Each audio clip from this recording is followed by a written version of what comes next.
لب لباب عبادت کی ایک روح بتائی حضور نے، لب لباب کہیے اس کا، وہ کیا ہے؟ دعا۔ الدعاء مخ العبادہ، الدعاء هو العبادہ۔ حضور کی یہ دو احادیث بہت سادہ، بہت مختصر۔ دعا ہی عبادت کا جوہر ہے۔ مخ کہتے ہیں ہڈی کے اندر جو گودا ہوتا ہے وہ مخ ہے۔ گودا جو ہے عبادت کا وہ کیا ہے؟ دعا۔ توحید فی الدعا کیا ہے؟ صرف اللہ کو پکارا جائے گا۔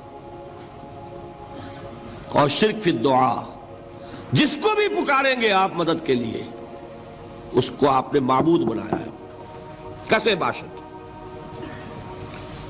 یہ مسئلہ سمجھ لیجئے، لا تدعو مع اللہ احدا، اللہ کے ساتھ کسی کو مت پکارو۔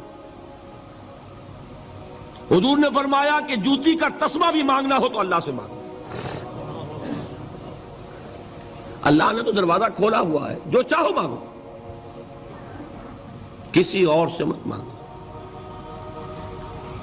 دیکھیے ایک علمی مسئلے اور ہوتے ہیں، یہ جو روحانیات کا معاملہ ہے، عالم ارواح میں کیا صورت ہے، ارواح صرف کہیں اللہ کے پاس کسی کولڈ سٹوریج میں ہے یا اس کا اس دنیا سے بھی کوئی تعلق ہے، یہ علمی مسائل ہیں۔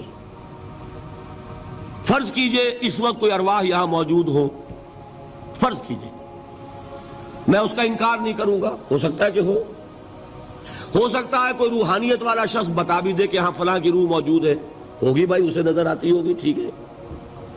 یہ بھی ہو سکتا ہے کہ کوئی شیطان جن ہو اور وہ دھوکہ دے رہا ہو کہ میں فلاں کی روح ہوں، ہو سکتا ہے کہ نہیں؟ لیکن یہ بھی ہو سکتا ہے، وہ بھی ہو سکتا ہے، مجھے اس سے بحث نہیں۔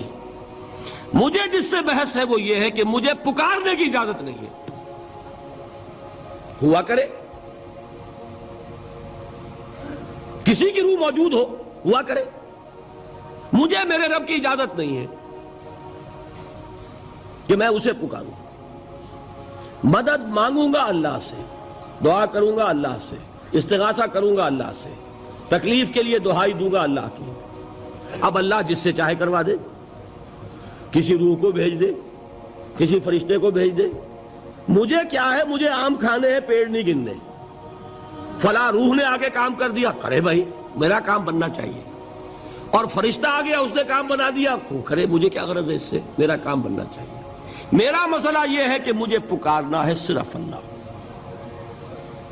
اللہ کو اس کی بھی قدرت ہے کسی کو نہ بھیجے، نہ کسی روح کو بھیجے، نہ ملائکہ کو بھیجے، بغیر کسی کے جو چاہے کر دے۔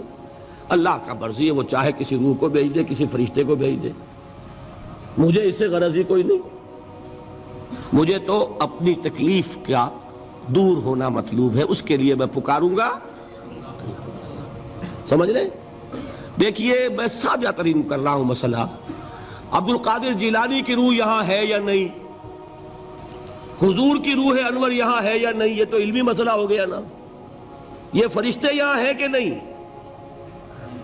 کوئی اختلاف ہے؟ میں پکار سکتا ہوں اسے کہ بھائی ذرا میرا کام کر دینا ہے؟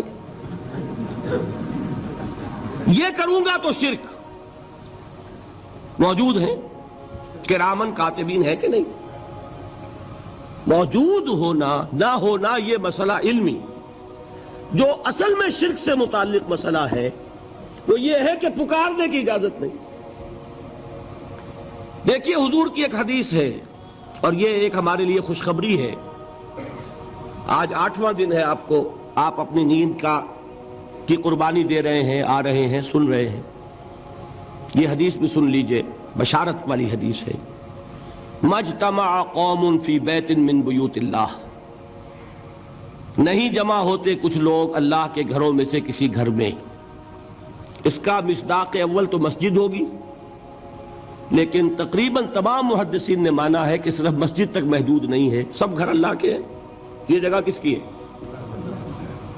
تو عام ہے یہ چیز، لیکن مسجد کا ہوگا تو وہ مصداق اول ہو جائے گا۔ مجتمع قوم فی بیت من بیوت اللہ یتلون کتاب اللہ ویتدارسونہ بینہم، کام کیا کر رہے ہوں کہ اللہ کی کتاب پڑھ رہے ہوں، وہ سمجھ رہے ہوں، سمجھا رہے ہوں۔ تو کیا ہوتا ہے؟ الا نزلت علیہم السکینہ، ان پر اللہ کی طرف سے سکینت کا نزول ہوتا ہے۔ وغشیتہم الرحمہ، رحمت خداوندی انہیں ڈھانپ لیتی ہے۔ وحفتہم الملائکہ، فرشتے ان کے گرد گھیرا ڈال لیتے۔ وذکرہم اللہ فی من عندہ، اور اللہ ذکر کرتا ہے ان کا ملائکہ مقربین کی محفل میں۔